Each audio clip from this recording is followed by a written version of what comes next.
Bonjour, bienvenue dans cette correction d'annales de bac de maths SP. Ici, on va corriger le sujet de centre étranger Suède de J1 bis, comme c'est marqué ici. Vous pouvez retrouver tous les annales de bac sur le site APMEP, en tapant sur Google. Ce que je vous conseille donc, c'est d'essayer de faire d'abord par vous-même le sujet, puis après regarder la correction que j'en fais, ou alors de le faire en même temps que moi, et de mettre en pause la vidéo au moment où je commence à résoudre les questions. Cette correction, elle est improvisée, dans le sens où c'est la première fois que je vois le sujet, donc la vidéo sera potentiellement un peu longue, mais voilà, bon, c'est le principe. Je ne veux pas juste dérouler une correction que j'avais bien préparée. Si vous voulez une correction toute faite, il y en a une sur le site APMEP. À côté de tous les sujets, il y a une correction à côté. Donc moi, c'est plutôt pour décrire décrire le cheminement de pensée, enfin juste montrer comment j'aurais fait l'exercice. Donc commençons. D'abord, je pense que la première chose que je vais faire, c'est lire le sujet en entier et puis peut-être commenter un peu tout, ou pas forcément, parce que je ne vais pas non plus donner trop d'infos. Vous pouvez, si vous voulez faire le sujet, euh, aller directement au moment de la vidéo où je vais résoudre les exercices. Peut-être skipper cette première partie où je vais commenter le sujet parce que j'ai donné beaucoup d'indices, forcément. Alors, pour chacune des affirmations suivantes, indiquez si elle est juste ou fausse. Chaque réponse doit être justifiée. Une réponse non justifiée ne rapporte aucun point. Affirmation 1, soit E l'équation différentielle y' moins 2y égale moins 6x plus 1. La fonction f définie sur R par f de x égale exponentielle de x moins 6x plus 1 est une solution de l'équation différentielle. Voilà, bon, ça c'est très simple, hein, il suffit de dériver f, remplacer par y et voir si on a la même solution. Je le ferai au moment de la correction. Affirmation 2, on considère la suite un définie sur n par cette somme. La suite un a pour limite plus l'infini. Ça c'est une série géométrique, c'est une somme de termes géométriques et on a une formule pour connaître sa valeur. Donc on peut assez facilement répondre à la question en une ligne. On considère la suite un définie dans l'affirmation 2. L'instruction suite de 50 ci-dessous, écrite en langage Python, renvoie u de 50. Alors, i suite de 50. Donc i prend la valeur 0 d'abord.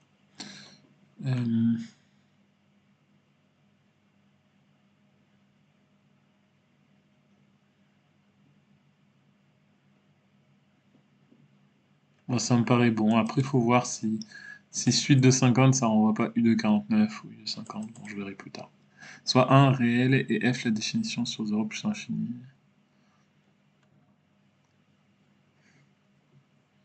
Valeur de a pour laquelle tangence. Bon, bah là, il faut dériver f.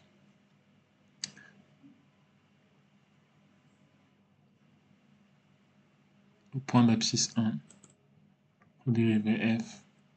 Il faut trouver a tel que f' de 1 égale 0. Voilà, tout simplement. Cours d'une séance, un genre de volet.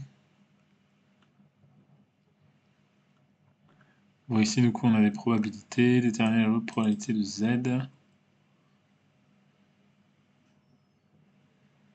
Espérance, calcul d'espérance. Probabilité conditionnelle. Une intégrale. L'étude de fonction. Et des trucs. Bon, d'accord, très bien. Bon. Je vais commencer du coup par affirmation 1, 2, 3. Allez, on va mettre ça. On va mettre ça du coup ici. Voilà. Je vais peut-être l'agrandir un tout petit peu. Hop. stylo, de ce que je trouve. Est-ce que je l'ai foutu?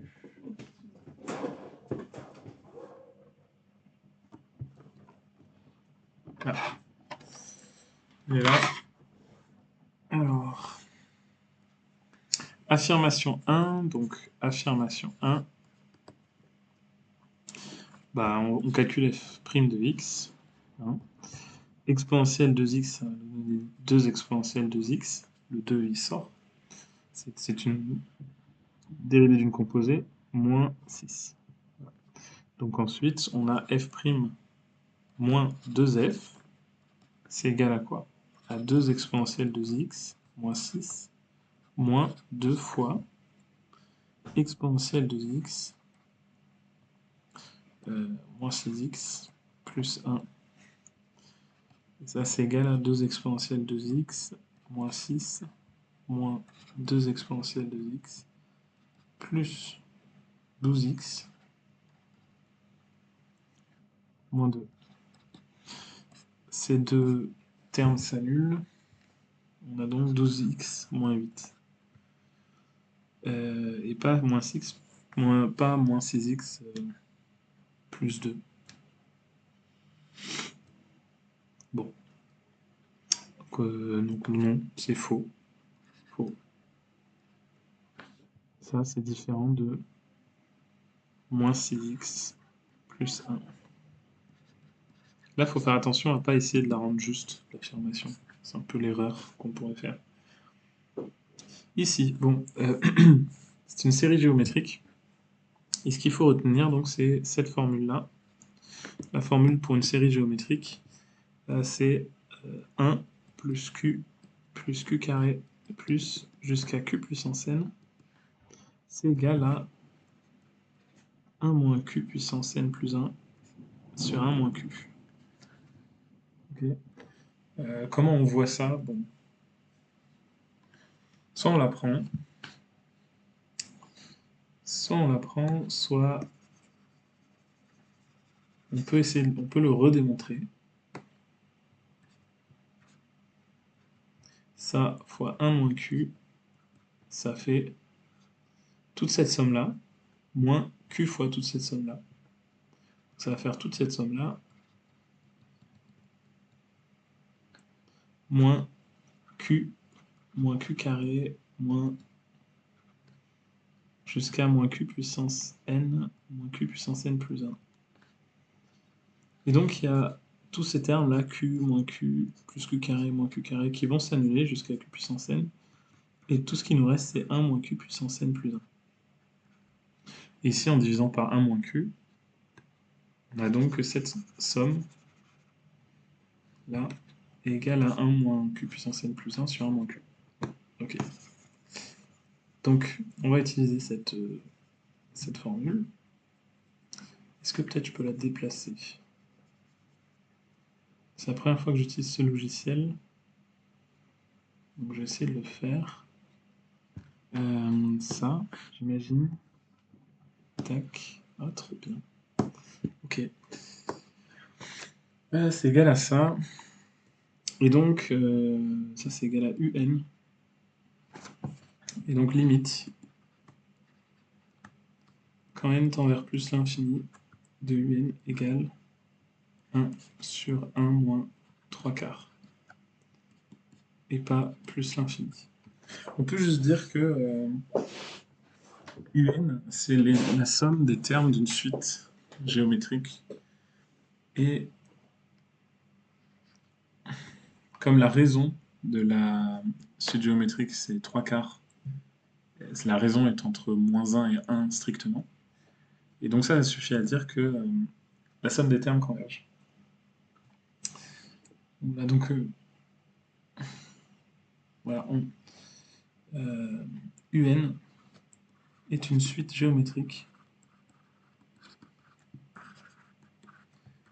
de raisons Q égale 3 quarts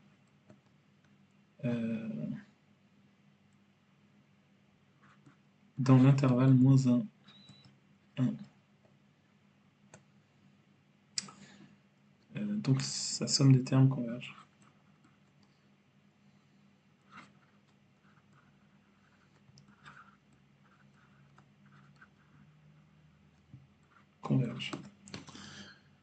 Affirmation 3, on va la faire ici. Considère, gna, gna. Là, le plus pratique, c'est de tester pour certaines valeurs de k. Ce dont il faut se souvenir, c'est que le i qui passe dans cette boucle, donc voilà, il faut se souvenir comment ça fonctionne en algorithme.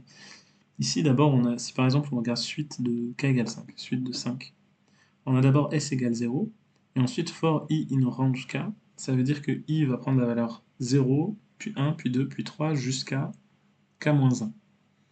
Et qu'on va exécuter cette ligne de code pour chaque valeur que i va prendre. D'abord, i prend la valeur 0, on exécute cette ligne. Ensuite, il prend la valeur 1, on exécute cette ligne. Et on voit déjà un gros problème, c'est que ici, ça devrait être un i. Donc, c'est faux. C'est faux. La ligne dans la boucle devrait être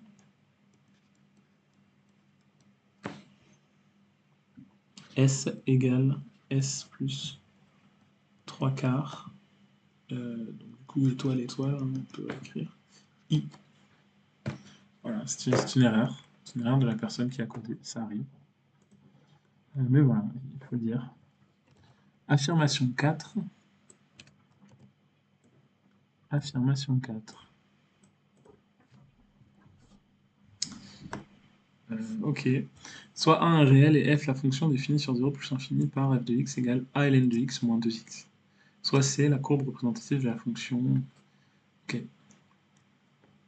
Soit c la courbe de f. Il existe une valeur de a pour laquelle la tangente à c au point d'abscisse 1 est parallèle à l'axe des abscisses. Ok. Alors on va faire un petit dessin. Hop, hop, hop. Et f, on va dire, c'est un truc du style comme ça. On ne sait pas vraiment à quoi ça ressemble exactement. La tangente AC au point d'abscisse 1. Donc si je prends le point d'abscisse 1, par exemple, tac, tac, tac, ça c'est le point d'abscisse 1. Donc la tangente AC, évidemment, elle va être sur la courbe, et ça va être une droite comme ça. Et qu'est-ce qu'on sait sur la tangente? Qu'est-ce que c'est le truc qu'on apprend sur la tangente? C'est que la pente de cette tangente, donc la pente de la tangente, je sais pas, on peut l'appeler T1 cette tangente. La pente de T1 du coup, ça c'est quelque chose qu'il faut savoir. Pente de T1, c'est f' de 1. Voilà, c'est la définition de la dérivée. C'est la manière géométrique d'interpréter la dérivée. F' de 1, ça va être la pente de la tangente en 1. Donc par exemple, ce qu'on remarque, c'est que si f' de 1 il est positif, ça veut dire que la tangente elle monte. Voilà, la pente elle est positive. Ça veut dire que la fonction est croissante. Voilà, vous savez que f' de x supérieur à 0, ça implique f croissante. Et visuellement, ça se comprend. Ça se comprend que si une tangente, elle monte, comme ça, sa pente, elle est positive, alors ça veut dire que si pour tout point ici de l'intervalle, on a une dérivée positive, ça veut dire que pour tout point ici, la tangente, elle va être une droite qui monte. Et donc ça veut dire qu'elle est croissante. Donc voilà, tout ça pour dire que ce qu'on sait, c'est cohérent. Et que c'est très important de connaître enfin c'est important pour le bac, de connaître le lien entre dérivée, fonction dérivée et pente de tangente. Ok, donc la pente de T1, on sait que c'est f' de 1. Donc il faut calculer juste f' de x et l'évaluer en 1. Donc f' de x, c'est a sur x, moins 2. Donc f' de 1 égale a moins 2. Donc, oui, l'affirmation est vraie. Pour a égale 2, f' de 1 égale 0. Donc, T1 est de pente 0, et donc parallèle parallèle à l'axe des abscisses. Des abscisses. Ok, bon, voilà. Exercice 2. Je vais faire deux trucs. Je vais en mettre un comme ça. Et un autre comme ça. Voilà, donc exercice 2, ça va être des probas. Tac, tac. Ok, exo 2. Au cours d'une séance, un joueur de volleyball s'entraîne à faire des services. La probabilité qu'il réussisse le premier service est égale à 0,85. On suppose de plus que les deux conditions suivantes sont réalisées. Si le joueur réussit un service, alors la probabilité qu'il réussisse le suivant est égale à 0,6. Ça donne envie déjà de faire un arbre. Si le joueur ne réussit pas un service, alors la probabilité qu'il ne réussisse pas le suivant est égale à 0,6. Pour tout entier naturel n non nul, on note Rn l'événement où le joueur réussit le nème service et Rn bar l'événement contraire. Partie A. Ok.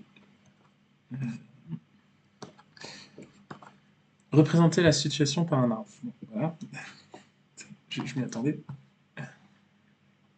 Donc le joueur, on a le joueur. On me dit si le joueur réussit un service. C'est Rn. Donc, s'il réussit le nème service, on va dire. La probabilité qu'il réussisse le suivant est égale à 0,6. Ok.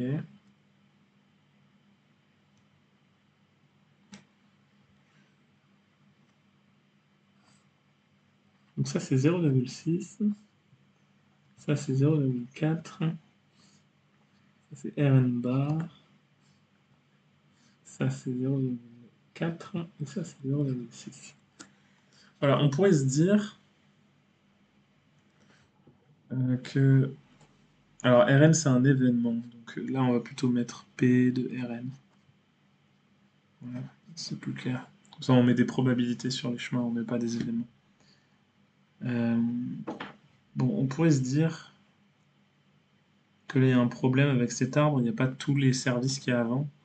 Mais là, bon, c'est la situation avant de faire le nème service. Voilà. C'est ça qu'on va dire.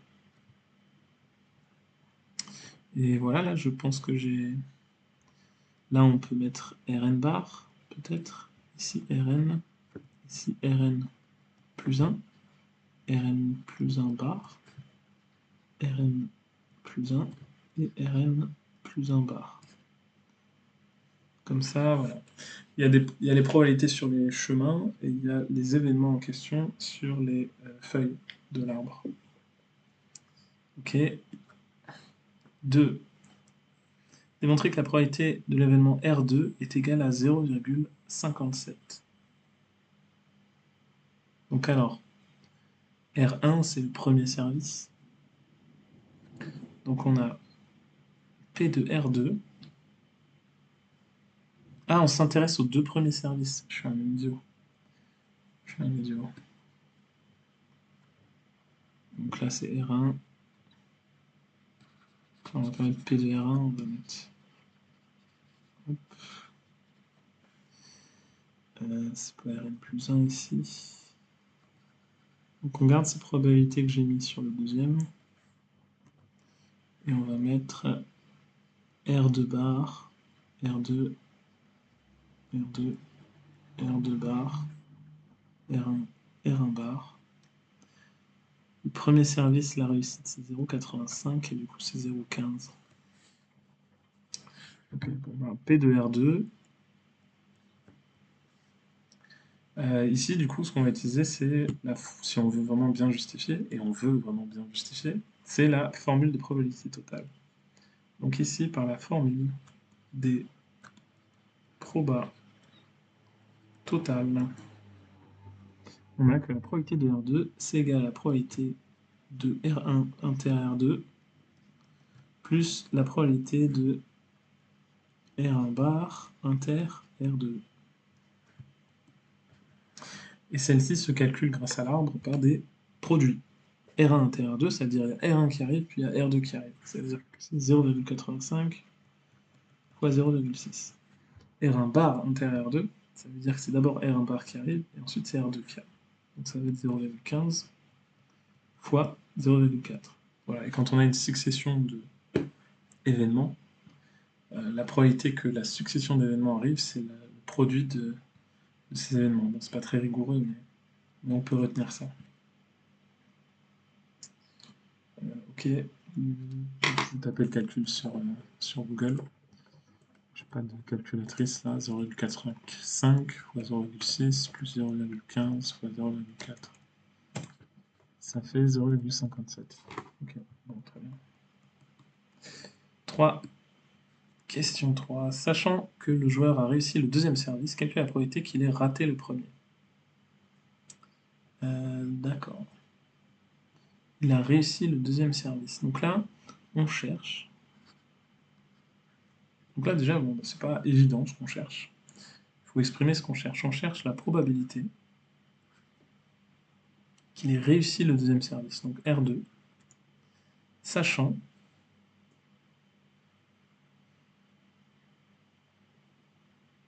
qu'il a réussi le deuxième service. Donc probabilité sachant R2 de R1 bar. Ok. On cherche ça. Une formule qu'on connaît, c'est que P de... on sait que P de A, P de B sachant A fois P de A égale P de A inter B. Voilà, donc je vais utiliser ça avec les bons A et B. Ici, je cherche P de R2, P de R1 bar, sachant R2. Bar, sachant R2, fois P de...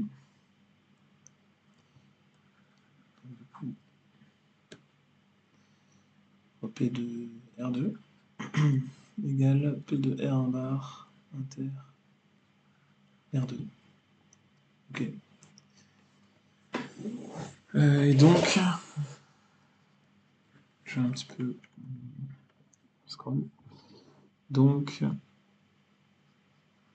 P de R2 bar, de R2, oula, je vais y arriver, P de R1 bar sachant R2 égale P de R1 bar inter R2 divisé par P de R2. Voilà, il faut juste calculer ces deux choses maintenant. Donc, on va le faire ici. P de R1 bar inter R2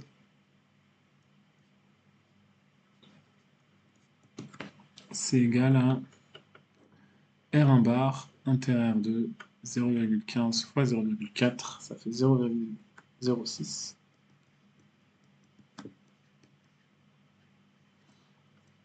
Et P de R2, on l'a calculé à l'exercice avant, c'est 0,57. Donc voilà, les questions ont un ordre logique. Donc 0,57, on le 0,06, on le divise par 0,57. 0,06 divisé par 0,57. Ça nous donne un nombre horrible. Mais ça nous donne aussi 6 sur 57. Donc on va écrire 6 sur 57. Donc, P, la probabilité recherchée, hein, P de R1 bar, sachant R2, égale 6 sur 57. Est-ce qu'on peut simplifier cette fraction? On préfère les fractions. Mais attends, on va pas écrire 0,100, je sais pas quoi. 57, ça m'a l'air d'être un nombre premier. C'est pas divisé par 5. 7, 49, pas divisé par 7. Bon, ça n'a pas l'air d'être simplifiable. De toute façon, 6 c'est divisé par 2 et par 3, 57 non. Donc, c'est pas grave. 4, question 4. Soit z la variable aléatoire égale au nombre de services réussis au cours des deux premiers services. Déterminer la loi probabilité de z. pourrait être la réponse de la question 1. Ok, bon. Donc ce qu'on cherche, c'est à déterminer la loi d'une variable aléatoire, c'est-à-dire on veut savoir... déjà, on va dire z est ta valeur dans 0, 1, 2. Voilà. Et là... et P de z, P de z égale 0, c'est égal à P de R1 bar inter R2 bar. Et ça, c'est égal à 0,04. Non, 0,09.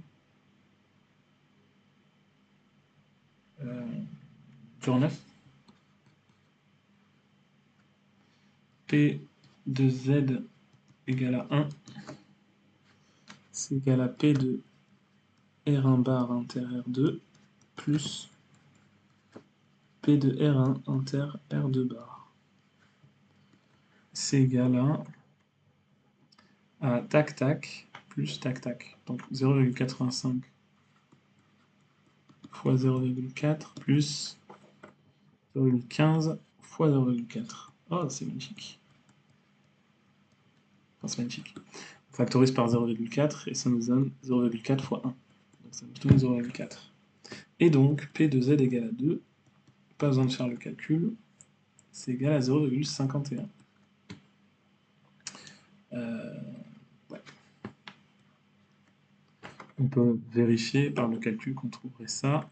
P de z égale à 2, ce serait le produit 0,85 fois 0,6. Est-ce que ça fait bien 0,51? Oui. Bon. Ça fait plaisir de voir que les maths sont cohérentes. Calcul d'expérience mathématique E de z de la variable aléatoire z. Interpréter ce résultat dans le contexte de l'exercice. Bon, comment on calcule une moyenne, une espérance pour une variable aléatoire? Bon. Il faut voir, bon, il faut connaître sa formule. Il faut connaître sa formule. Donc, on fait la somme pour toutes les valeurs possibles de z. Donc ici, les valeurs possibles de z, c'est de k égale 0 à 2, de la probabilité que z soit égal à cette valeur-là, fois k. Donc c'est égal à 0,4. Donc c'est égal à 0 fois p de z égale 0, plus 1 fois p de z égale 1. Donc p de z égale à 1, c'est 0,4 fois 1, plus 0,51 fois 2. Ce qui nous fait 1,02, 1,42. Interpréter ce résultat dans le contexte en moyenne, 1,42 services sont réussis parmi les 2 premiers services. Très bien. Donc ça va terminer la première partie. Et maintenant, on peut faire la deuxième partie qui a l'air un petit peu plus difficile. Du coup, on s'intéresse à plus que les 2 premiers services, mais au nème service, où n c'est un nombre. Donc, partie B, 1A. On s'intéresse maintenant au cas général. Okay. Pour tout entier L naturellement nul, on note xn la probabilité de l'événement Rn. Donner les probabilités conditionnelles P de Rn plus 1 sachant Rn et P de Rn plus 1 bar sachant Rn bar. Donc ça c'est directement dans l'énoncé. Hein. P de Rn plus 1 sachant Rn. Ça veut dire quoi?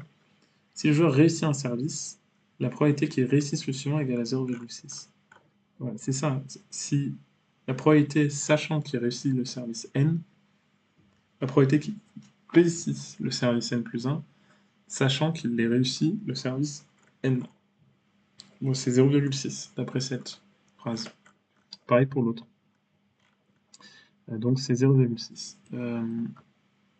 P, donc je peux l'écrire, P de Rn plus 1 sachant Rn égale. Il se trouve que les deux sont égales, donc je vais l'écrire en une phrase.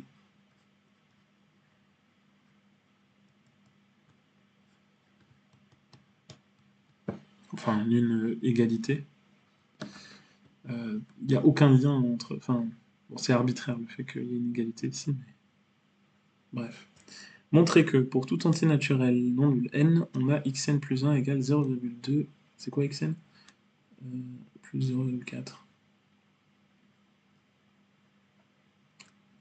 C'est la probabilité de l'événement Rn. Ok. Donc P de donc xn plus 1, c'est égal à la probabilité de Rn plus 1. Et ça, je vais l'exprimer en fonction de Rn. Bon. Bah ça, du coup, par la formule de probabilité totale, là, on peut le préciser, hein, formule des probabilités totales. Ok. Formule probabilité totale. C'est la probabilité de Rn plus 1 inter Rn bar plus la probabilité de Rn plus 1 inter Rn. Ok. Donc bien pratique cette formule de probabilité totale. Puisque maintenant, voilà, je vois dans cette relation de récurrence qu'on a xn plus 1 en fonction de xn. Donc forcément, il faudra que j'invoque les Rn pour avoir P de Rn xn, quoi. Et P de Rn plus 1 inter Rn bar, bon, bah, on peut refaire un arbre ici avec Rn, Rn bar, Rn plus 1, Rn plus 1 bar, hop, hop, Rn plus 1, Rn plus 1 bar, et retrouver le fait que P de Rn plus 1 inter Rn bar, c'est P de Rn plus 1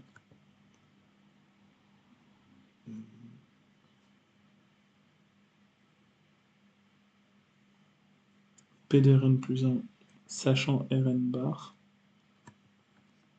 fois P de Rn bar plus, du coup là la même chose, P de Rn plus 1 sachant Rn fois P de Rn. P de Rn bar c'est 1 moins P de Rn. Donc Rn bar, P de Rn plus 1 sachant Rn bar.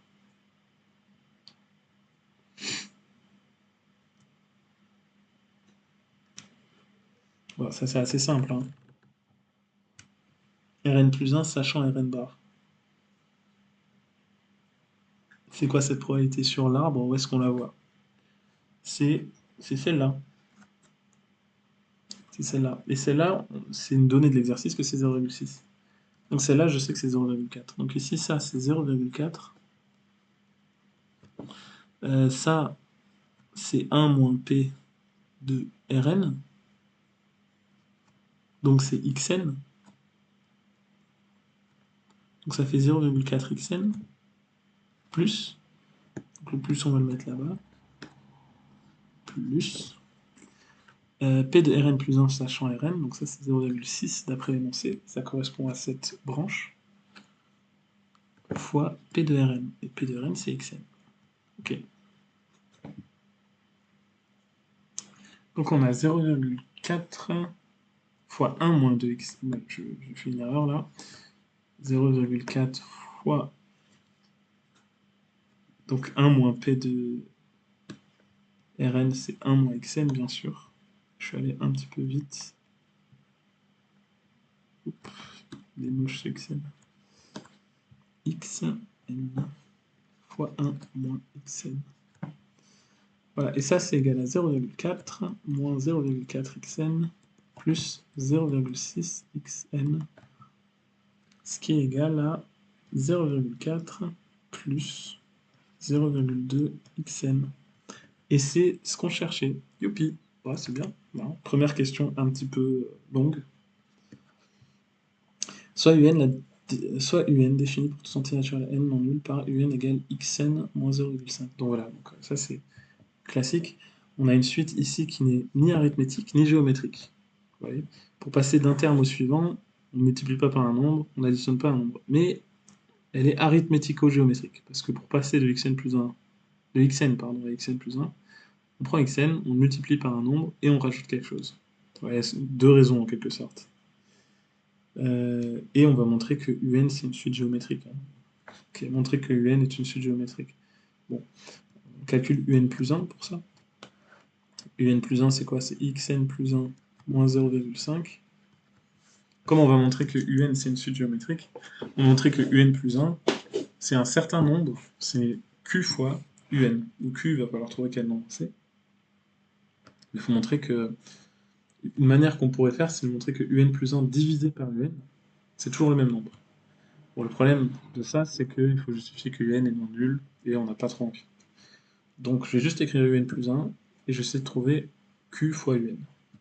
Okay, donc xn UN plus 1, ici avec cette formule, on sait que c'est xn plus 1 moins 0,5.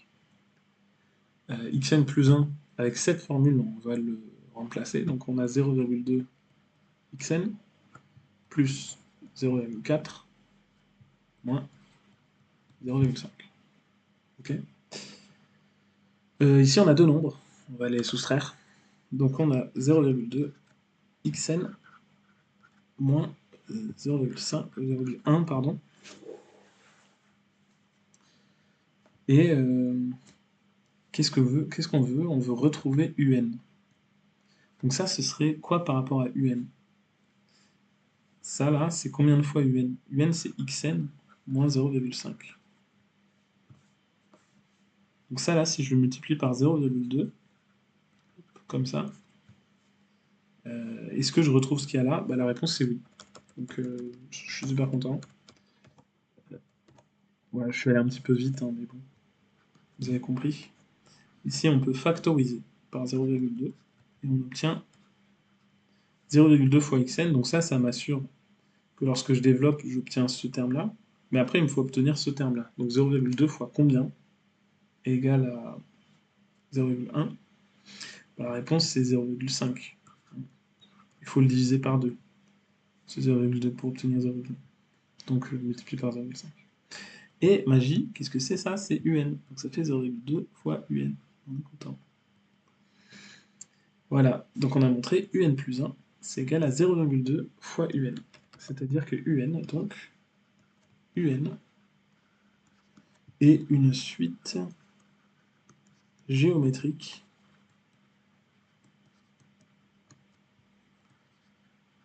de raisons Q égale 0,2. Déterminer l'expression de xn en fonction de n. Ok, donc xn égale x0 fois 0,2 à la puissance n. Hein, ouais, ça marche. Si on remplace n par 0, ça marche. Voilà, bref. Et ça, c'est la formule donc, générique pour une suite géométrique. Et x0, c'est combien? X0, c'est U0 moins 0,5. U0, je l'ai calculé un peu avant, puisque c'est P de R0, c'est 0,85. C'est égal à 0,85 fois 0,2 puissance n.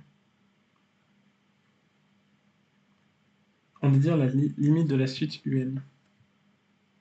Ouais, xn tend vers 0. Quand même tend vers plus infini. Puisque c'est une suite géométrique de raison Q inférieur à 1. Interpréter cette limite dans le contexte de l'exercice. Ouais, donc là, j'ai fait... Ah, j'ai mis un 3, mais c'était bon, peu importe. 4. Oui, non, pas peu importe. Je vais bien noter. Hop. Ça, c'est A. Ça, c'est B. Et ça, c'est C. Interpréter cette limite dans le contexte de l'exercice. Xn. Ah, en déduire de la... Ah, ok, je suis allé un peu vite. Ça, c'est pas Xn, c'est Un. Je suis allé beaucoup trop vite.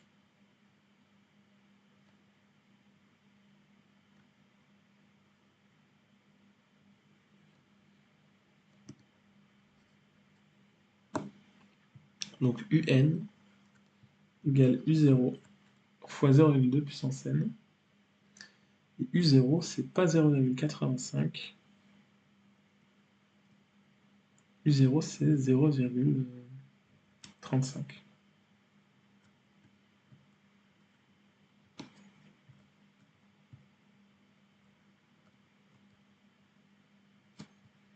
Un tend vers 0 quand n tend vers plus l'infini.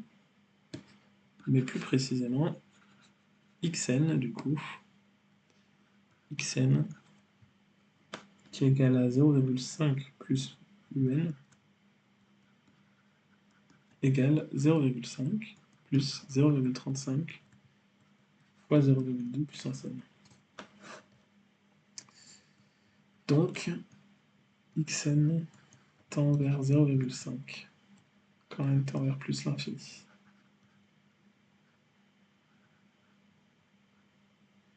C'est interpréter cette limite la probabilité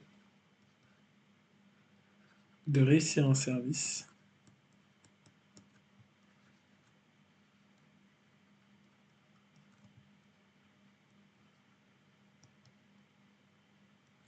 tend vers... Pas de réussir un service, de réussir le énième service.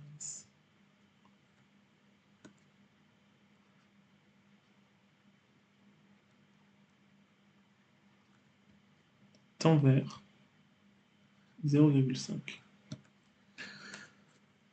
Et je pense qu'on peut extrapoler un peu et dire le nombre de services réussis en moyenne tend vers 1,5 aussi. Bon. Ok. Très bien. Ça, c'était les probabilités. On va peut-être essayer d'aller un peu plus vite ou être un peu plus concis dans les réponses parce qu'il y a pas mal de choses à faire. Ça reste un sujet de bac quand même, on a 4 heures pour le faire. Exercice 3. Hop.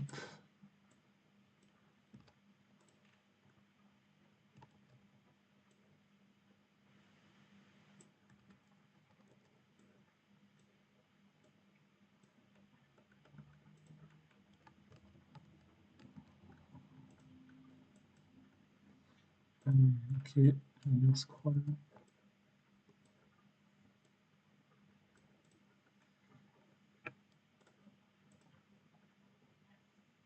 D'accord. Exercice 3. Un organisme, exo 3. Un organisme certificateur est missionné pour évaluer deux appareils de chauffage, l'un d'une marque A, l'autre d'une marque B. Les parties 1 et 2 sont indépendantes. Partie 1, appareil de la marque A. À l'aide d'une sonde, on va mesurer la température intérieure du foyer d'un appareil de la marque A. On a représenté ci-dessous la courbe de la température en degrés Celsius à l'intérieur du foyer en fonction du temps écoulé, exprimé en minutes, depuis la mise à jour. Okay. Par lecture graphique. Donnez le temps au bout duquel la température maximale est atteinte à l'intérieur du foyer. Visuellement, c'est ici. C'est clairement ici que c'est atteint. Donc ça, c'est 350 degrés. Et c'est atteint à quel moment? À 200 minutes. Donc on va répondre ça. Au bout de 200 minutes.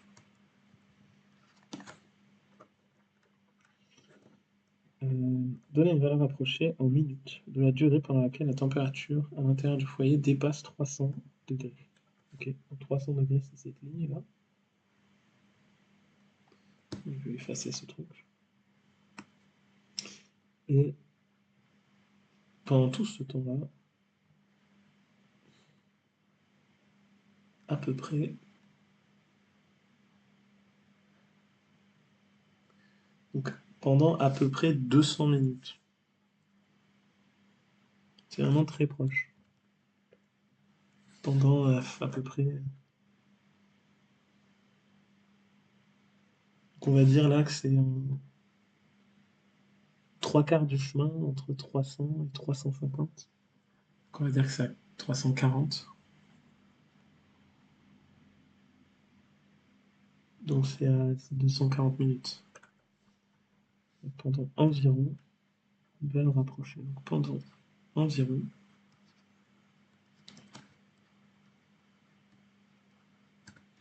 240 minutes. C'est à la louche. C'est à la louche, mais on va pas vous reprocher de ne pas avoir été assez précis. Note F, la fonction représentée sur le graphique. Ouais. Exprimer la valeur de l'intégrale de 0 à 600 de f de t. 1 sur 600. Interpréter le résultat. Bon, f de t, c'est donné par quelle fonction? Estimer la valeur. Okay, comment on veut qu'on estime cette valeur? 600, c'est là. Genre, on n'a pas de... faire ça à la louche, quoi.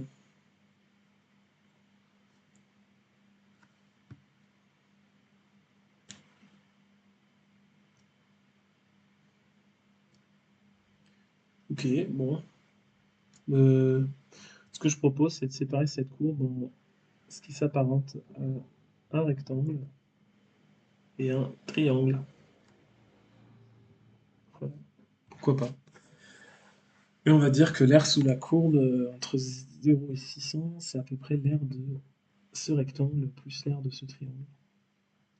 Donc ça, on va appeler ça R et T. R comme rectangle et R comme triangle.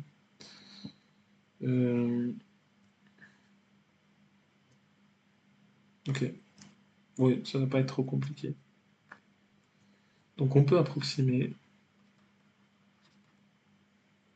Estimer, ouais, bah ouais, on peut approximer. Approximer l'aire sous la courbe entre 0 et 600, donc entre x égale 0 et x égale à 600, ou plutôt t, par un rectangle et un triangle. Et calculer l'aire d'un rectangle, c'est pas bien compliqué, et le triangle, c'est pas bien compliqué non plus. Il faut juste avoir la hauteur et la base, et voilà. Et on l'a. Donc ici, le rectangle R, donc on va, bon, R c'est le rectangle, donc on va écrire R de R, c'est égal à 600 fois 150. Et ça, du coup, ça fait 6000 fois 15, ça fait 90 000. Et l'aire de T, c'est égal à 600 fois de 150 à 350, 200 divisé par 2. Ça, c'est égal à 60 000. Donc,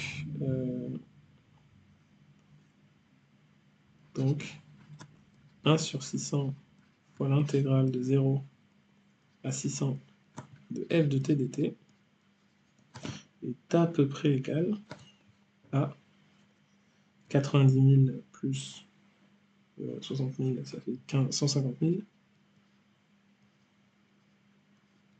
sur 600, qui est égal à 6 pour multiplier par 1,2, 1,5, pardon. Non, 6, 12, 15. On peut... Ça, c'est 1500 divisé par 6. Ouais, 2,5. Donc 250, c'est ça? 50 fois 600.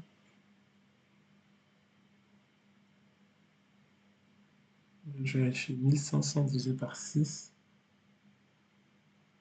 Ouais. 250. Ok. Interpréter le résultat et ce résultat. Donc, qu'est-ce que c'est que ce 1 sur 600 fois l'intégrale de 0 à 600 de t dt? C'est l'air qu'il y a sous cette courbe divisé par cette longueur-là. Mais bon, surtout, c'est un calcul de moyenne. Faut voir ça. Il faut voir que c'est la température moyenne entre le temps 0 et le temps 600. Okay. D'une certaine manière, c'est la hauteur moyenne de la fonction. Voilà. Si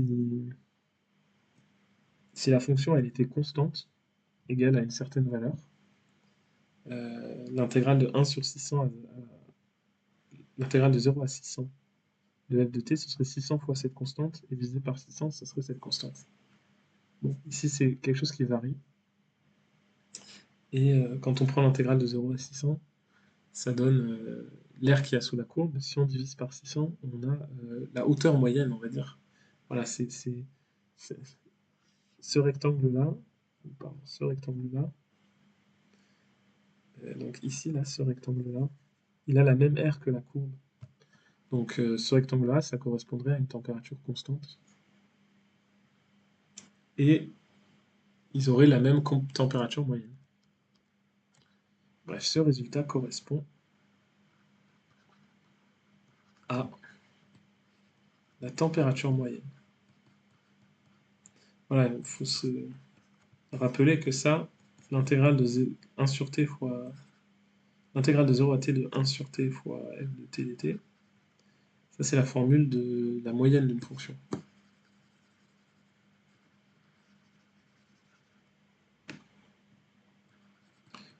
La température moyenne, elle est donc de 250 degrés Celsius. Ok, super. La suite.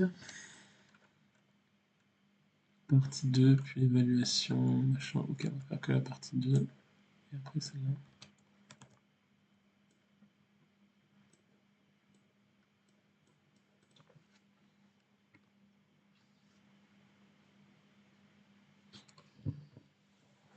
Ok, de partie 2, du coup. 1. Déterminer la limite de g en plus l'infini. Donc là, c'est une croissance comparée. Donc, limite, quand t tend vers plus l'infini, de 10t fois exponentielle moins 0,01t égale... Donc ça, exponentielle de moins l'infini, ça va faire 0, et t, ça va faire plus l'infini. Donc, ah mince, forme indéterminée, mais égale 0 par croissance comparée. L'exponentielle l'emporte toujours, et l'exponentielle l'emporte toujours, dit en langage mathématique, ou enfin, c'est par croissance comparée, quoi. On compare la croissance de l'exponentielle et de la fonction de 10t, l'exponentielle décroît beaucoup plus vite. Donc, limite, quand t tend vers plus l'infini, de g de t égale 20.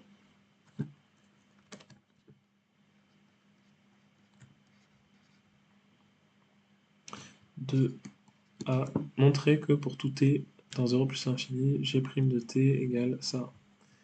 Et bon, g' de t, c'est 10 fois exponentielle moins 0,01t moins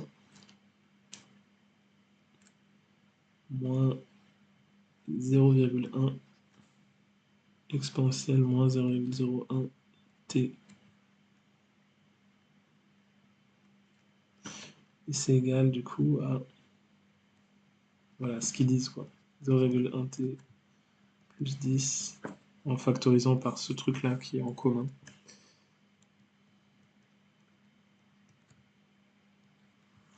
Bon, j'espère que vous savez dériver un produit, hein. Ici, c'est un produit de la fonction 10t et de la fonction exponentielle moins 0,01t. Et après, exponentielle kt. Si on dérive, donc ici on a k égale à moins 0,01, exponentielle kt, ça fait k exponentielle kt. Ça dérive. Donc la dérivée de l'exponentielle moins 0,01 t, ça va faire moins 0,01 exponentielle moins 0,01 t. Et après j'ai fait le calcul en multipliant par 10, ça fait moins 0,1 quoi. Bon.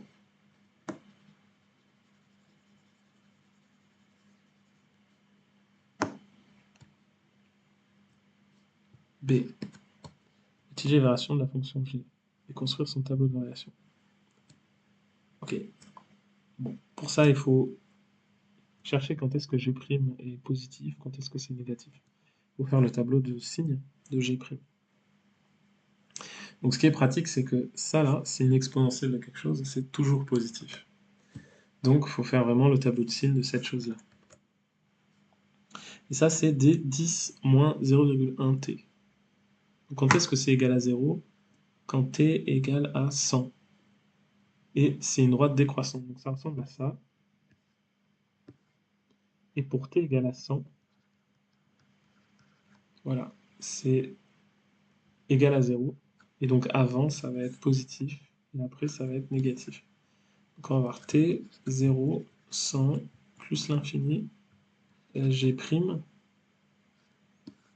g, ici c'est 0, donc on l'écrit comme ça, 0. Avant c'est positif, après c'est négatif, et du coup la fonction elle est croissante puis décroissante. Elle atteint un maximum en 100. Un maximum en 100.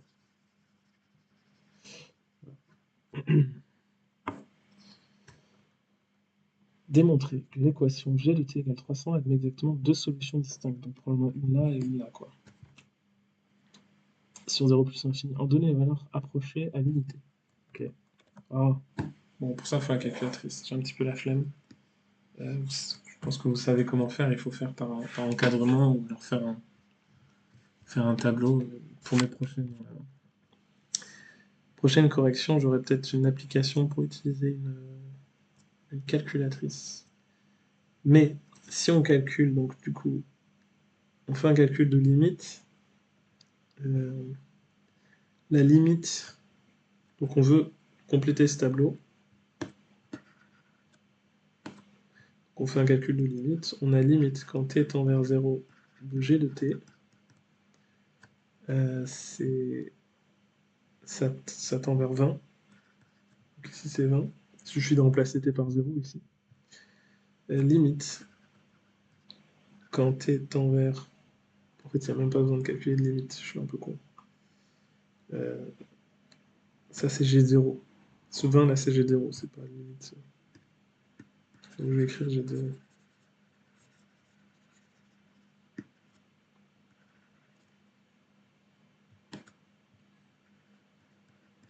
Égale 20, limite quand t tend plus infini, donc ça c'est la question d'avant. G de t égale moins l'infini, j'ai trouvé. Ou 0, je sais plus. 20, j'ai trouvé. 20, j'ai trouvé. Donc là c'est aussi 20.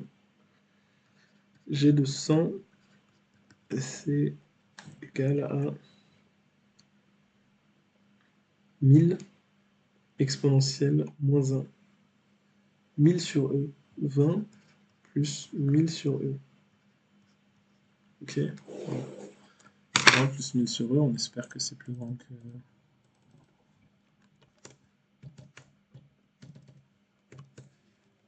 C'est 387. Donc à peu près égal à 387. 387. Ok, donc là, par le théorème des valeurs intermédiaires, donc on va dire ça. B par le TVI, donc théorème des valeurs intermédiaires. Comme G est continu,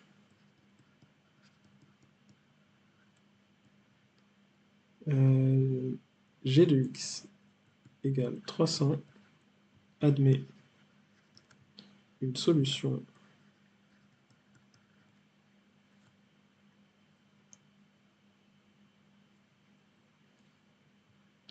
sur 0,100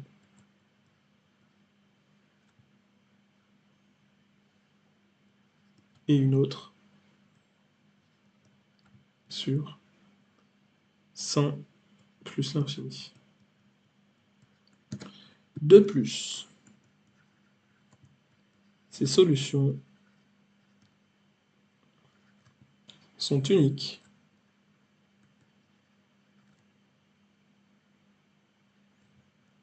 car G est monotone sur ces intervalles. Donc là, qu'est-ce qu'on dit? On dit deux choses. La première, c'est G, elle va de 20 à 387 en montant. Qu'est-ce qu'il dit le théorème des valeurs intermédiaires? Il dit que elle doit forcément passer à un moment par 300. Mais en plus, ce qu'on voit, c'est que si elle est monotone, donc là on voit elle est monotone, c'est-à-dire soit croissante, soit décroissante. Ça, c'est pas monotone. Ça, c'est monotone, ça, c'est monotone. Et ça aussi, c'est monotone. Voilà. Donc là, je dis deux choses. C'est non seulement il existe une solution, mais en plus elle est unique. L'unicité, ça vient du fait qu'elle est monotone ici. Et elle est aussi unique sur cet intervalle parce que la fonction est monotone sur cet intervalle aussi. Voilà, donc il y a vraiment deux choses à dire, il faut y penser. Ces solutions sont uniques car G est monotone sur ces intervalles. Voilà, c'est tout. On parle corollaire du théorème de Euler-Monotone. Ok. En donner les valeurs approchées à l'unité, bah, tant pis, je perds des points. 4. À l'aide d'une intégration par partie, calculer l'intégrale de G de T. Ok, bon. Et de 0 à 600. Donc, ce qui est intéressant, c'est qu'on va pouvoir comparer le résultat qu'on avait eu juste avant. Donc, j'ai envie de le faire. 250, à quel point c'est juste, cette approximation que j'ai faite.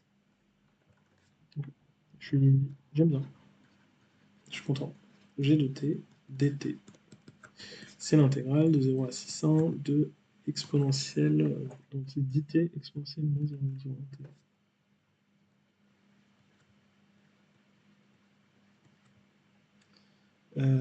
dt plus 20 fois 600. Donc il y a un plus 20, mais je vais le sortir de l'intégrale. Ça va faire plus 20 fois 600. Donc ça, c'est 12 000. Et ça, on va le calculer, du coup. Donc on va appeler i, ça. Et i égale l'intégrale. Donc comment on fait une intégrale? Intégration par partie.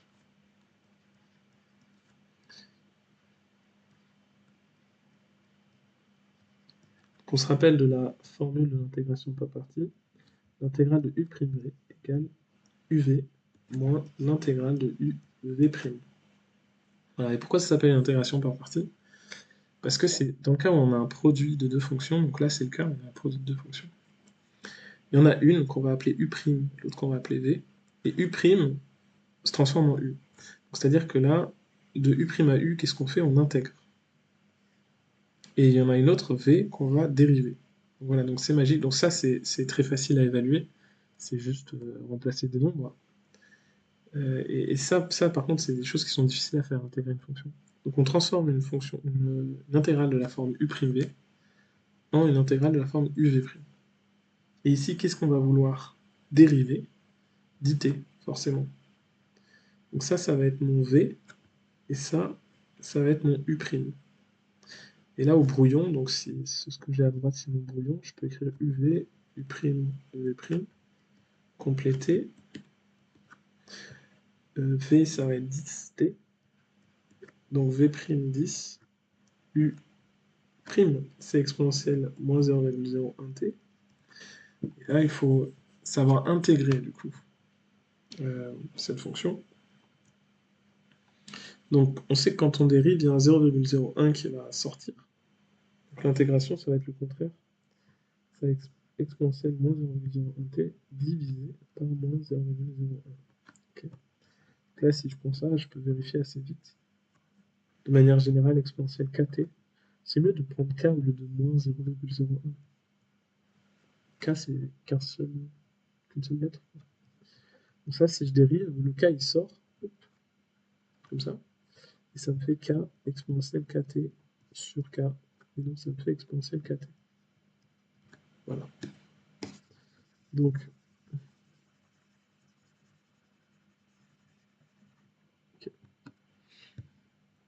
Donc j'ai tous les ingrédients qu'il faut et je vais remplacer juste. Ça fait donc entre crochets, les crochets sont entre 0 et 600, de UV, donc c'est-à-dire 10T fois exponentielle moins 0,01T sur moins 0,01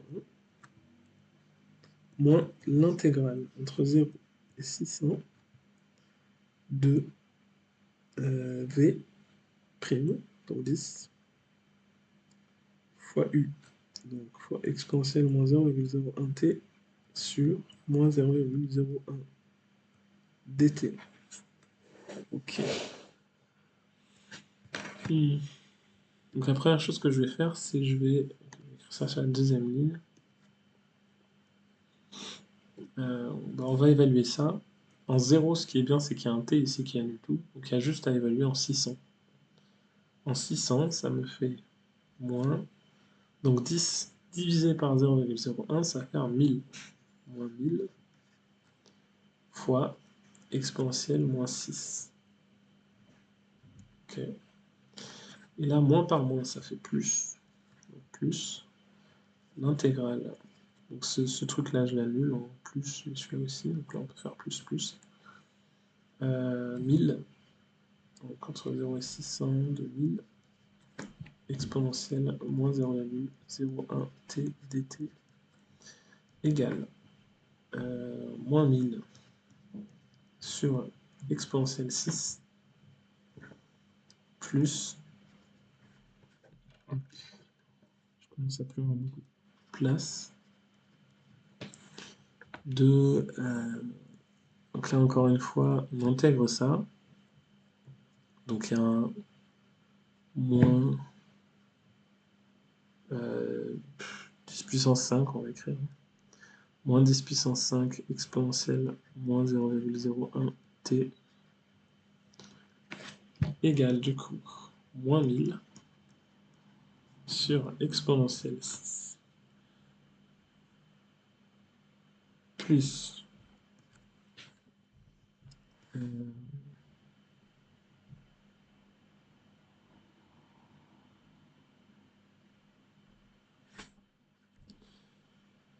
moins 10 puissance 5. C'est beaucoup moins 10 puissance 5 quand même. Fois exponentielle moins 6.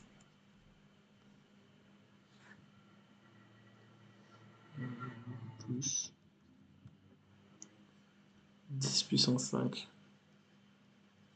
Ok, il y a quand même un 10 puissance 5 là, 100 000 qui traîne.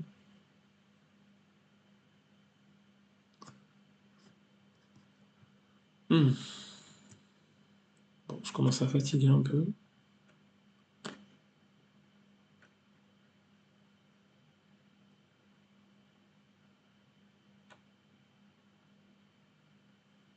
Mais ça me paraît un peu énorme avoir 100 000 qui traînent là. Genre ça c'est petit, ça c'est un peu petit, j'imagine. Et ça c'est censé faire 3000 quoi. Non? J'ai trouvé combien au-dessus? 150 000 j'ai trouvé. Ah non, ça c'est 12 000, ok d'accord. Non. Non, c'est plutôt correct alors, comme résultat. Ok, on va mettre ça dans une calculatrice du coup. Pour voir. Donc moins 1000 fois exponentielle moins 6 plus moins 1, 2, 1, 2, 3 fois exponentielle moins 6 plus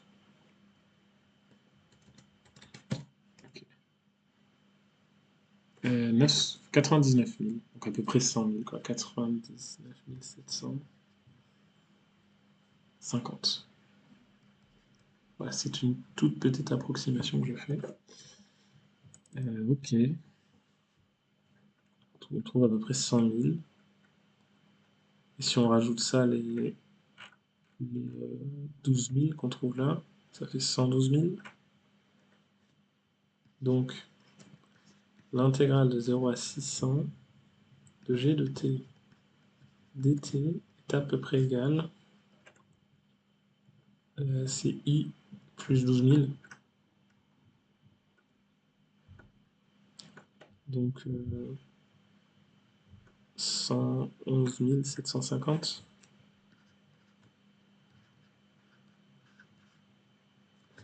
Et donc, allez, donc 1 sur 600 fois ça, divisé par 600. C'est quand même vachement différent de ce que j'avais trouvé quand même. 117 500 divisé par 600. 195, il y a une erreur, c'est pas possible. Il y a une erreur quelque part.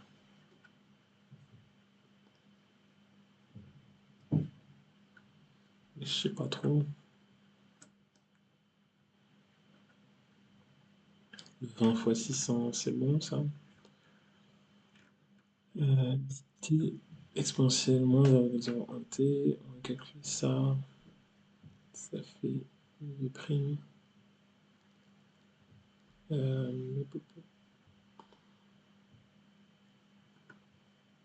Alors là, ce crochet, j'ai évalué à moins 1000 fois exponentielle moins 0,6. Sauf que j'ai oublié de remplacer t par 600, non? Ça fait 1000 fois t, et ça fait 600 000. Et du coup, ça va faire un truc astronomique, énorme. 1000, 600 000, t. Non mais ça va. Parce que c'est moins 600 000 divisé par exponentielle 6. Ok. Bon, elle est là l'erreur, je pense. Enfin, au moins une erreur. Moins 600 000 divisé par exponentielle 6. On va le modifier ici aussi. Moins 6 fois 10 puissance 5. Ok, ça on va l'enlever.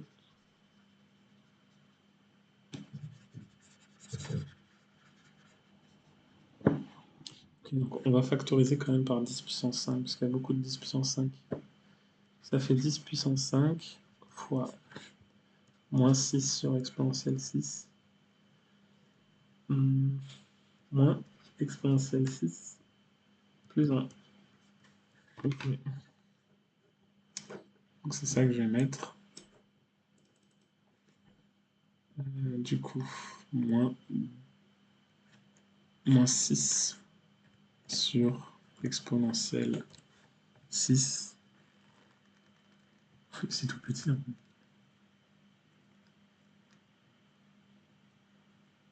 Par rapport aux autres. Moins exponentielle 6.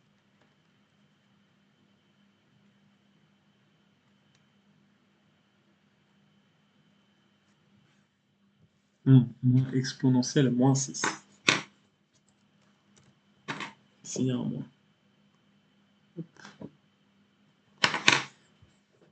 Moins exponentielle moins 6. Plus 1. Et le tout, on va le multiplier par 10 puissance 5. Fois 10 puissance 5. 98 000. Ouais, je trouvais quasi la même chose. 2 puissance 6, c'est grand ça, la puissance 6.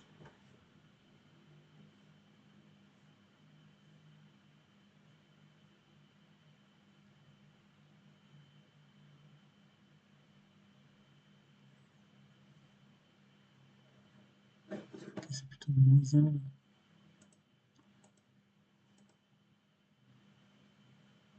Non, c'est plus 1.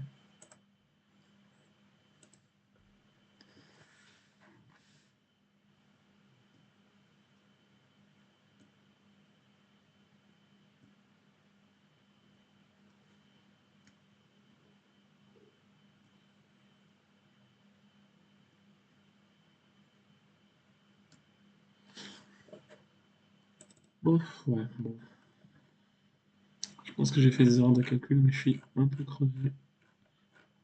Je vais arrêter la vidéo là et reprendre un peu plus tard.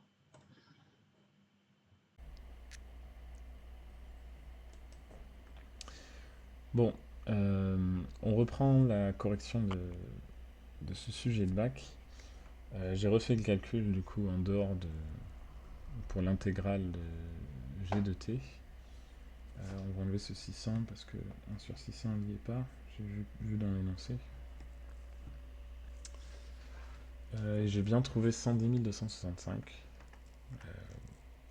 Voilà. Et on va passer à la partie 3. Et bon, en fait, j'avais un peu oublié, j'ai pas bien lu l'énoncé. Je crois que j'ai trop l'habitude de faire des énoncés de bac. J'ai cru que cette courbe-là et cette fonction, voilà, cette courbe c'était la courbe de cette fonction. Mais en fait, pas du tout. Dans la partie 3, c'est plus clair.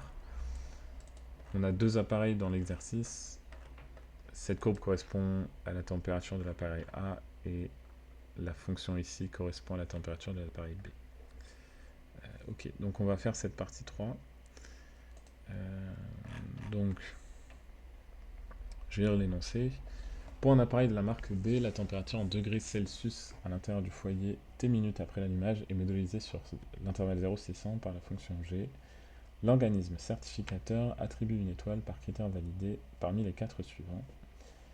Je ne vais pas lire les critères, on va le faire plus tard. Question. Chaque appareil obtient-il exactement 3 étoiles? Alors, donc on va, pour chaque appareil, donc je vais faire d'abord l'appareil A, on va essayer de voir s'il vérifie les critères. Donc, est-ce que peut-être je peux copier les critères et les ramener en haut? Critère 4, non, c'est pas tout ça, ce que je veux. Là, une sélection de ça, non, je peux pas sélectionner ça. Mais je peux sélectionner comme ça. Voilà. On le ramène ici, on l'agrandit un peu. Voilà, bon. Ça c'est étude d'une fonction, c'est pas tout à fait celui que je veux. C'est plutôt celui-là. Ok.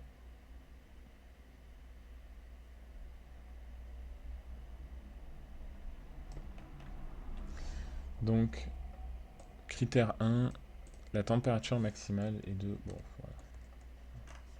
On va aller en bas, puis après en haut. La température maximale est de 320 degrés. Bon.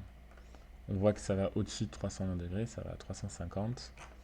Ensuite, sinon je peux faire ça. Voilà. Critère 2, la température maximale est atteinte en moins de 2 heures. Ça, c'est pas le cas, le critère 2 n'est pas vérifié, vu qu'il met 3 heures et 20 minutes. Critère 3, la température moyenne durant les 10 premières heures après l'allumage dépasse 250 degrés. Donc ça correspond à cette estimation qu'on a fait à la question 3 sur la température moyenne. Et j'ai trouvé, avec mon estimation, j'ai trouvé 250. Mon estimation, on ne sait pas vraiment si elle est plus grande ou plus petite que la véritable température moyenne. Donc c'est difficile de dire si le critère 3 est vérifié. C'est un peu bizarre comme question. Bon, je ne sais pas si mon approximation elle est assez bonne de 1 et si elle est supérieure ou inférieure à la réalité. Donc critère 3 c'est... on va dire que oui. On va dire que oui, mais j'en sais rien. Parce que là on voit que la courbe elle est en dessous, ensuite elle passe au-dessus, et ensuite elle reste au-dessus. Donc c'est vraiment pas clair. Critère 4. La température intérieure du foyer ne doit pas dépasser 300 degrés pendant plus de 5 heures. Ça correspond à la question 2. Donner une valeur rapprochée en minutes de la durée pendant laquelle la température intérieure du foyer dépasse 300 degrés. Et donc moi j'ai dit pendant environ 240 minutes, c'est-à-dire 4 heures. Donc ça ne dépasse pas, donc là c'est clair quand même. Ça ne dépasse pas pendant plus de 5 heures, ça dépasse 300 degrés que pendant 4 heures. Donc critères 1, 2 et 4, c'est clair qu'ils sont vérifiés. Mais c'est ce que je vais répondre. Du coup. D'après les réponses fournies.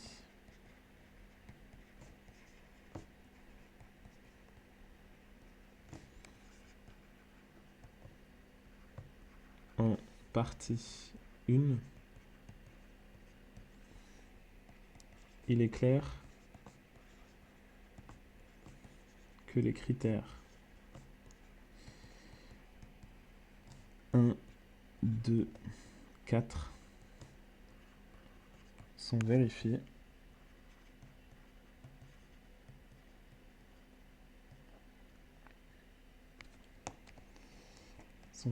Point.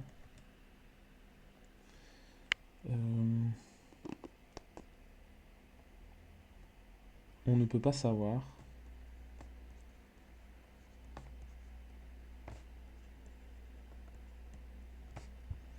sans meilleure approximation. Sans meilleure approximation. Si le critère 3 est vérifié. Voilà, bon. Ça c'était l'appareil A. L'appareil B.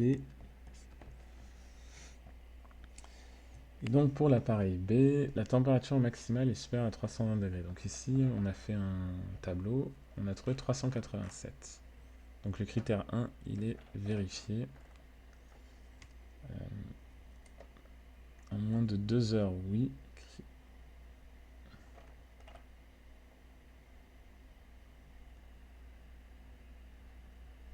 Oui, du coup j'ai fait une erreur. Une petite erreur ici. Les critères 1 et 4 sont vérifiés, mais pas le 2. 1 et 4. Donc ça, on va... Hop. 1 et 4. On ne peut pas savoir sans meilleure approximation si le critère 3 est vérifié. Le critère 2 n'est pas vérifié.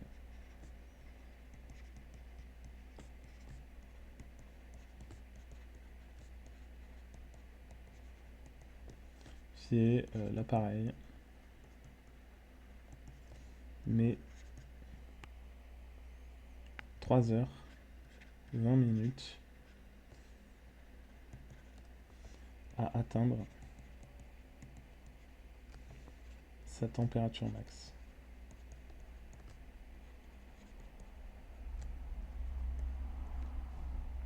Appareil B.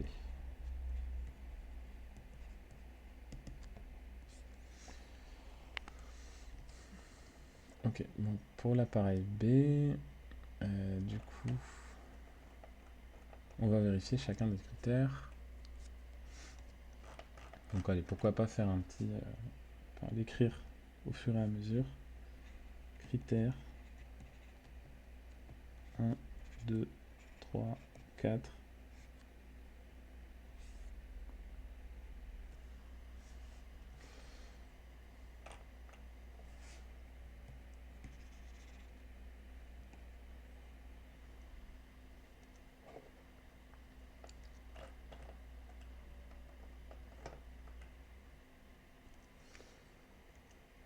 Donc, oui.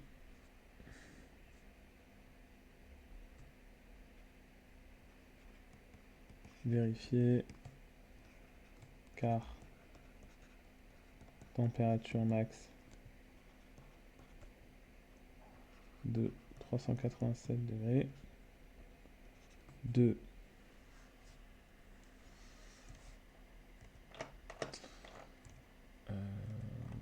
Température max atteinte en moins de 2 heures. Vérifier car elle est atteinte. Donc la température max elle est atteinte en 1 heure et 40 minutes. Le 3, c'est température moyenne dépasse 250 degrés. Non vérifié.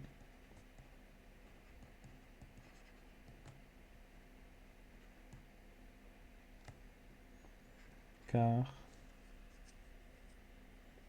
Donc là, il faut faire un petit calcul. Mais bon, 110 265 divisé par 600, c'est le calcul qu'il faut faire. Car la température moyenne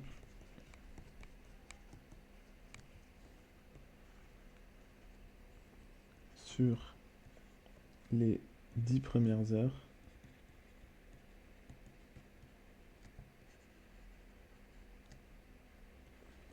est de 110 265 divisé par 600,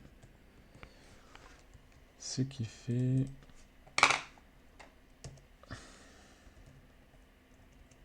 184 à peu près.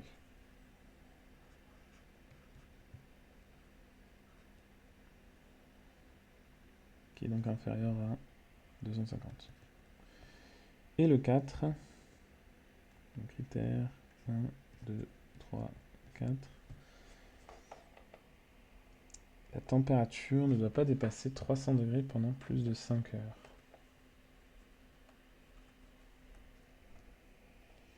Donc là, il faut résoudre une équation. C'était pas dans l'étude de fonction. Bon. Ah oui, en donner une valeur approchée. Si, ça l'était un petit peu.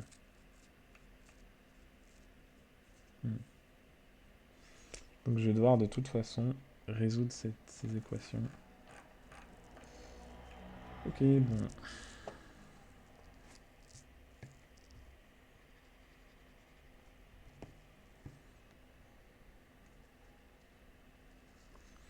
Et pour ça, on va juste faire le graphe de la fonction. Donc f de x égale. C'est quoi le graphe de la fonction? 10x fois x fois exponentielle de moins 0,01x plus 20.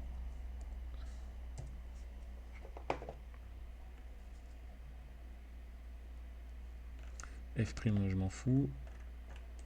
Donc je la veux entre 0 et 600, c'est ça? Donc là on a 20, 20, 20, 20, 20, on s'en fout. Attends, 10x exponentielle. Ok, faut très largement zoomer sur l'axe des x. Ouais.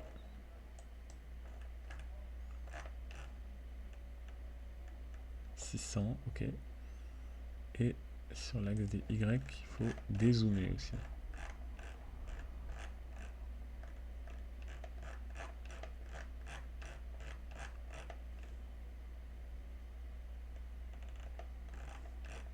Ok. Bon, là voilà la fonction.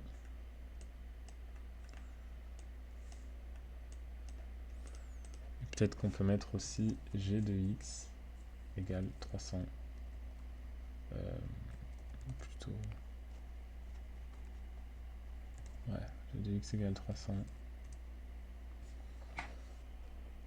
Ah. Pourquoi il y a un graphe éclaté aussi?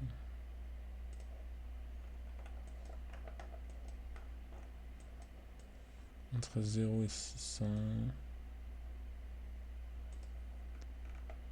Voilà. Ok, donc là on a à peu près 43 et ici 193. Bon, parfait. 43 et 193. Donc,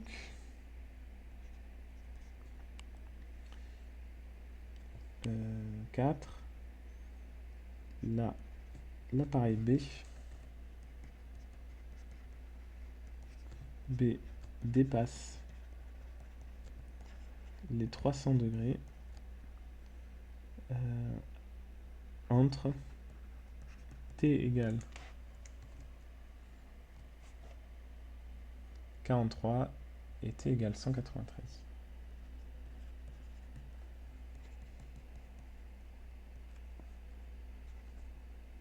Donc on va mettre T0, T1, à peu près.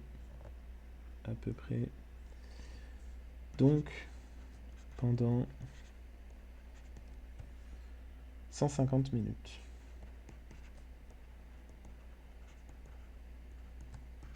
Donc 2h30.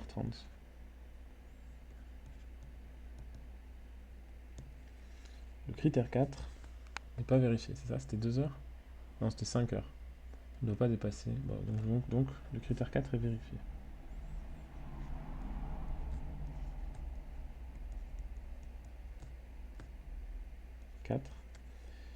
Est vérifié. Bon, et on va faire une petite phrase-réponse pour l'énoncer parce que est-ce qu'ils obtiennent 3 étoiles? Une étoile par critère validé. Donc l'appareil A, je sais pas si il a 3 étoiles. Donc cet appareil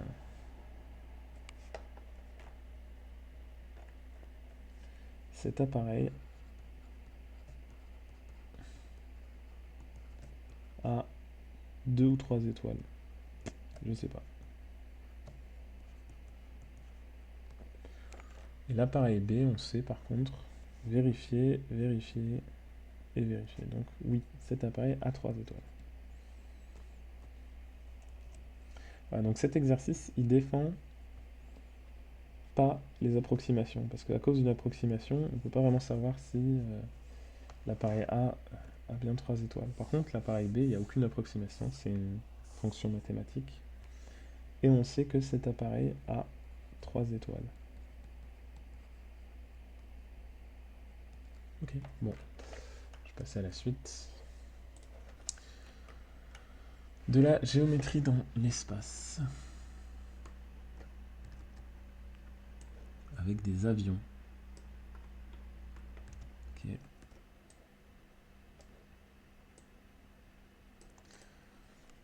On modélise un passage de spectacle de voltige aérienne en duo de la manière suivante. On se place dans un repère orthonormé OIJK, une unité représentant 1 mètre. L'avion 1 doit relier le point O au point A de coordonnées 0, 200, 0, selon une trajectoire rectiligne à la vitesse constante de 200 mètres par seconde. L'avion 2 doit quant à lui relier le point B au point C, également selon une trajectoire rectiligne et à la vitesse constante de 200 mètres par seconde. Au même instant, l'avion numéro 1 est au point O et l'avion numéro 2 est au point B.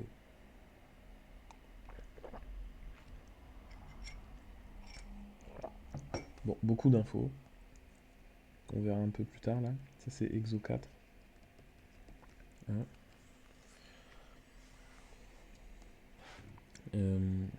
Justifier, question 1. Justifier que l'avion numéro 2 mettra autant de temps à parcourir le segment BC que l'avion numéro 1 à parcourir le segment OA.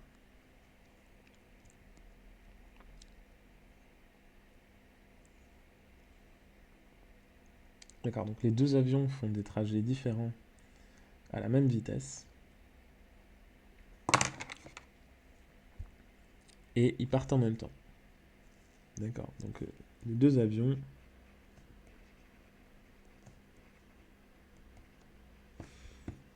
ont la même vitesse.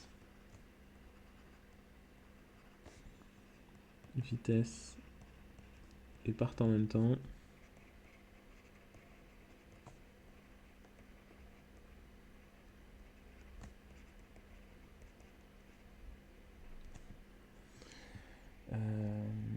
Calculons la longueur de leur trajet.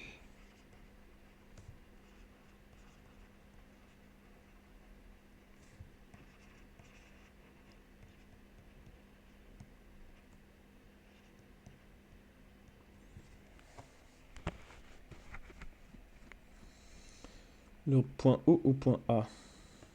Donc avion 1, c'est OA. Donc la longueur de OA, on va l'écrire en termes de norme de vecteur. C'est égal à la norme du vecteur 200. 0, 200, 0. Donc c'est égal à 200. Donc ça c'était facile. Parce que le point O c'est le point d'origine. Ok. Et l'avion 2, bon, bah, va falloir faire un autre, calcul un petit peu plus compliqué, je pense. avion 2, c'est la norme du vecteur BC.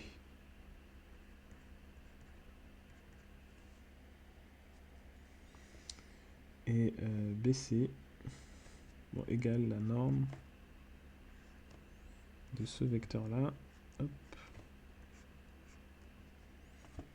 Peut-être que je vais...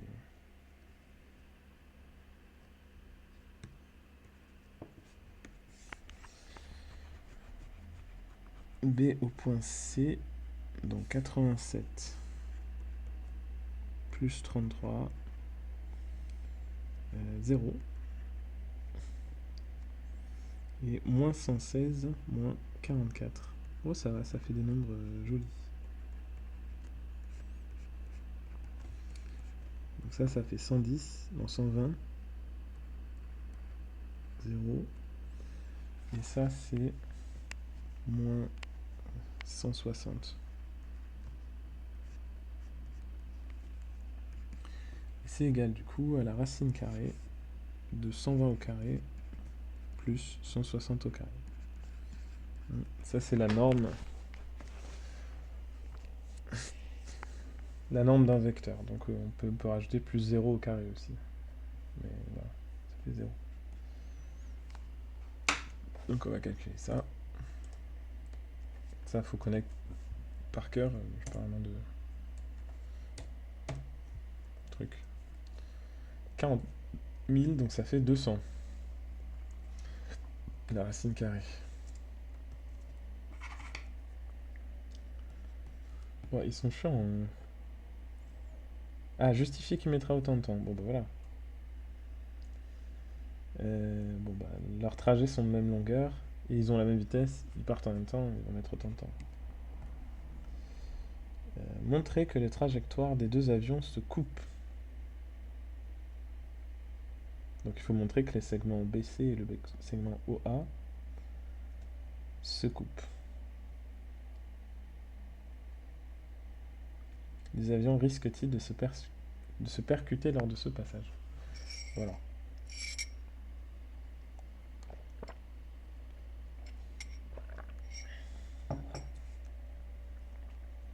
Le trajet OA, c'est vraiment le trajet le plus simple, puisque c'est un trajet qui est le long de l'axe des Y.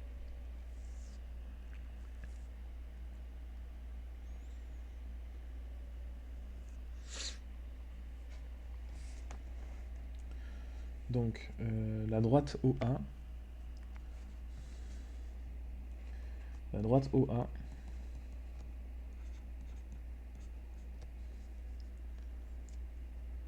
est représentée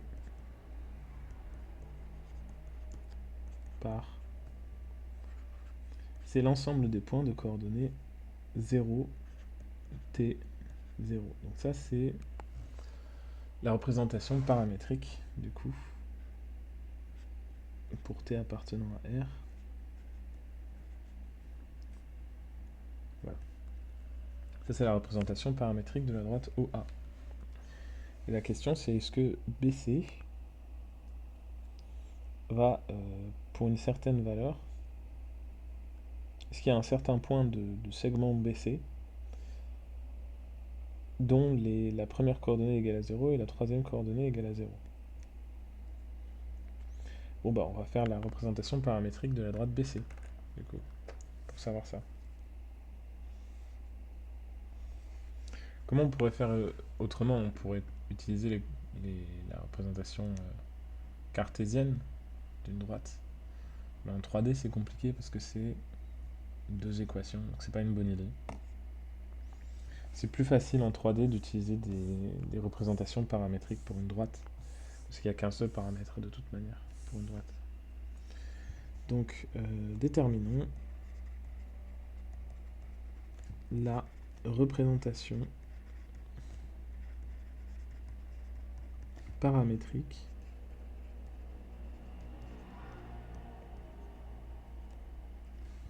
de BC.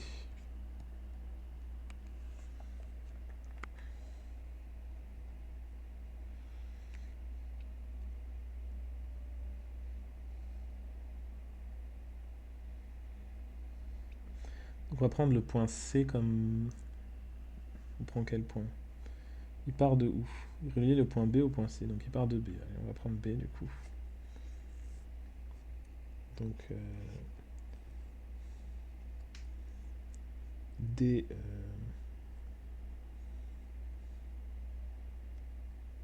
non, pas D, plutôt BC. BC. On a X égale, Y égale, Z égale. Donc, moins 33, 75 et 44. Donc le Y, je sais qu'il ne change pas. La coordonnée en Y, elle ne change pas, elle est toujours de 75. Puisque pour passer de B à C, on passe de 75 à 75. Donc là, c'est plus 0 T. Je le sais déjà. X, on ne sait pas ce que c'est. Ici, c'est un certain AT. Et pour Z, c'est un certain BT. Voilà. A et B sont tels que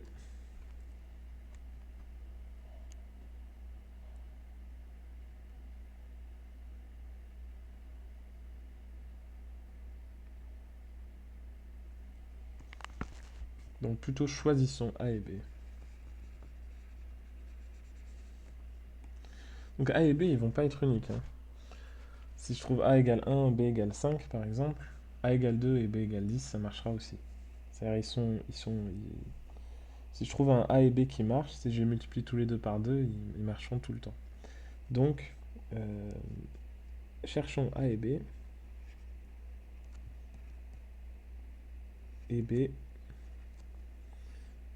tel que pour t égale à 1, on est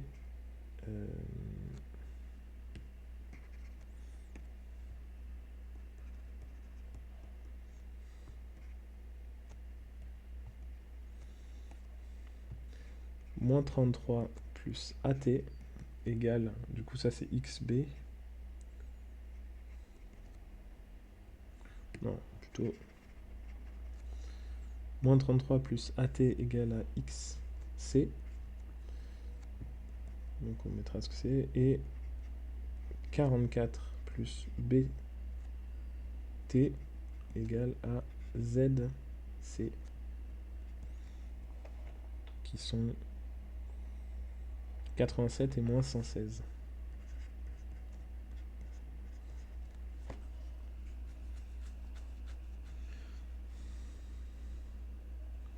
Ce qui nous donne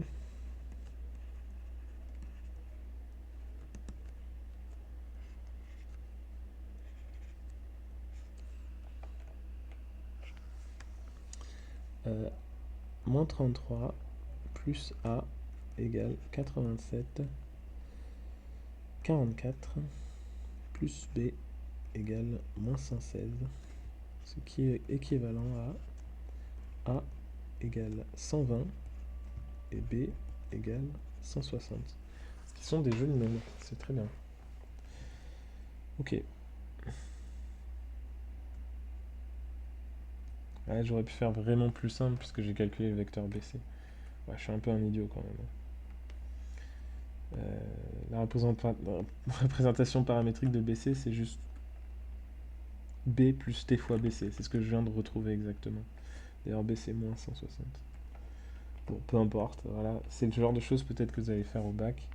Prendre un peu plus de temps sur un exercice parce que vous n'êtes pas tout à fait réveillé, ce qui est mon cas. Ok, bon. Du coup, BC,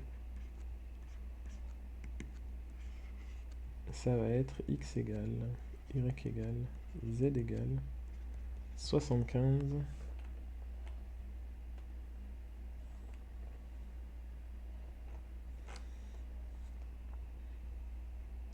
moins 33 et 87, donc c'est ici là, moins 33 à 44.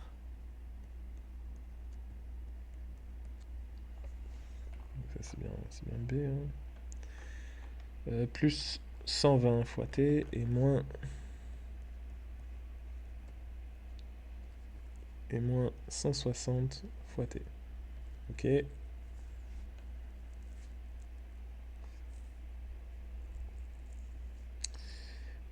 Donc maintenant, cherchons t.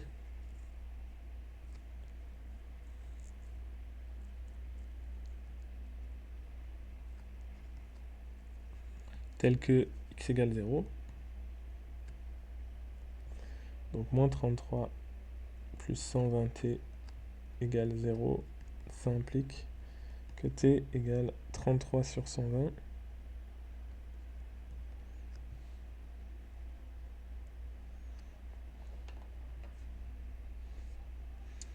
Pour ce t. Alors, t0, on va l'appeler, tiens. Voilà. t0, on a z égale 44 moins 160 fois 33 sur 120 égale 44 moins... Donc 160 sur 120, on peut largement simplifier. On va utiliser ça comme brouillon. C'est 4 tiers. Voilà, c'est 4 tiers. On divise par 40. Donc ça fait 4 tiers fois 33. Et on le voit venir. C'est 44, moins 4 fois 11, donc moins 44. Et ça fait 0. Donc pour t0 égale 33 sur 120, et ce t0 il va être important de le calculer, puisque la question 3 c'est les deux avions risquent-ils de se percuter lors de ce passage. Donc ça veut dire pour... c'est un certain mesure de temps, 33 sur 120, au 33 sur 120e du trajet de l'avion 1, il sera sur la trajectoire de l'avion 2. Ou inversement, avion 2, avion 1, je ne sais plus exactement lequel est lequel. Mais bon, ce T0 va être important pour la question 3, j'imagine. Du coup, donc c'est lequel l'avion qui est sur le trajet OB? L'avion 2, c'est BC. Ouais, OB, c'est BC. L'avion 2 est sur le segment BC. Donc, pour T0 égale 33 sur 120, l'avion B, l'avion 2, sur le trajet BC,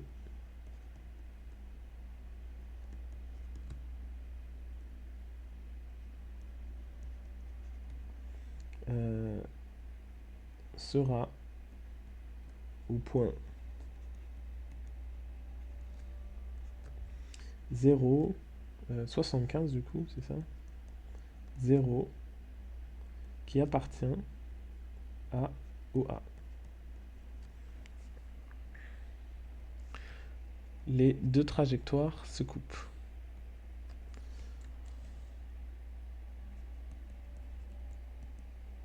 Se coupent donc. Ok. Point, c'est tout.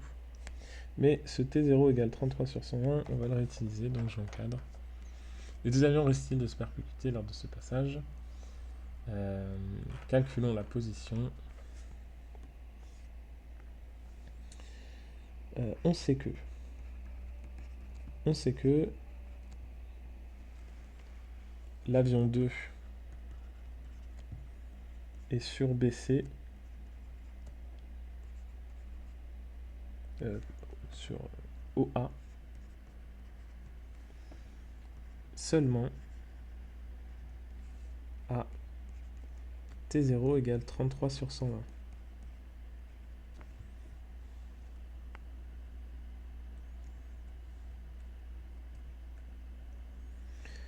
L'avion 1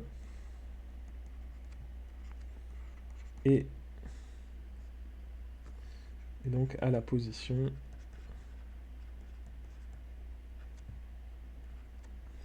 à la position 0, 75, 0. L'avion 1 est à cette position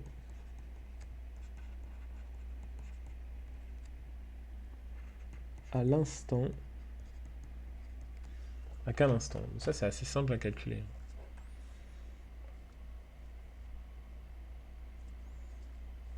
Donc pareil, pour l'avion 1, ce qu'on peut faire, c'est on peut décrire son trajet grâce à un paramètre t qui va varier entre 0 et 1. Pour t égale à 0, l'avion 1 sera au point 0, au point O. Et pour t égale à 1, l'avion 1 est au point A.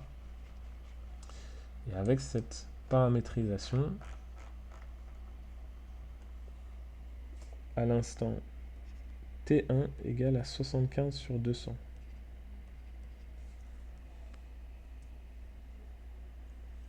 Et maintenant, il faut comparer 75 sur 200 et 33 sur 120.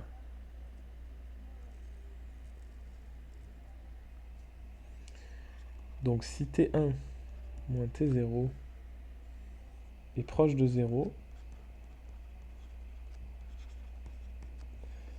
la collision est possible. Et T1 moins T0, c'est combien? On va utiliser la calculatrice. 75 sur 200 moins 33 sur 120.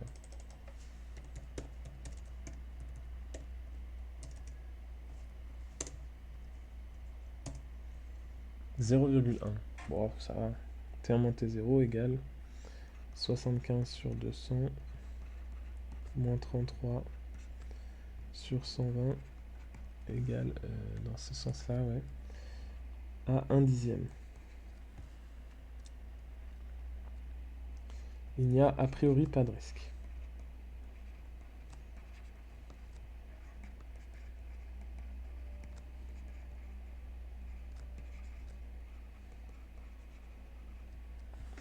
Ok.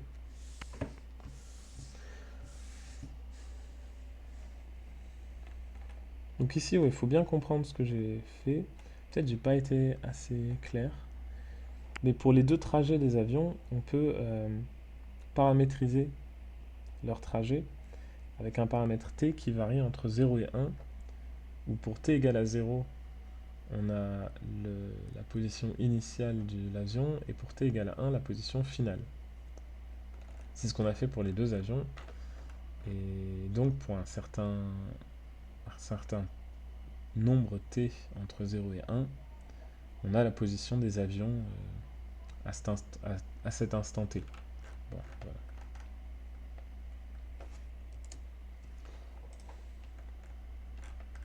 Et voilà, c'est la fin de ce sujet. Bon, bah c'était assez intéressant. C'était pas trivial non plus, je trouve,